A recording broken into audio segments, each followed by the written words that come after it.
Bundan 54 sene önce burada bir tane asma köprü. Bizim bu köprünün bir 50 metre yukarısında, hatta ayakları mevcuttur.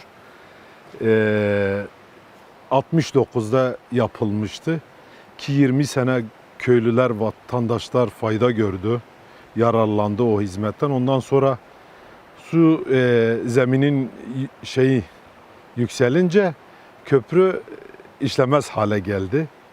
Düşük yapmışlardı. Ki o zamandan şimdiye kadar biz 60 kilometre kat ederek, mesela biz Aygün olarak ancak Tuzla tarafına geçebiliyorduk. Mesela sular yükseldiği zaman geçemiyorduk. Bizim sadece köyler arası bir bağlantı değil. Bu köprü bizim buradan yukarı köylerin hem Batman hem Silvan hem Giremori üzerinde Kolpa çok dönem bir yerde yapıldı. Çok önem arz edilecek bir yerde yapıldı. Biz yöre halkı olarak çok memnunuz, çok müteşekkiriz, çok da memnunuz. Allah herkesten razı olsun, emeği geçen herkesten.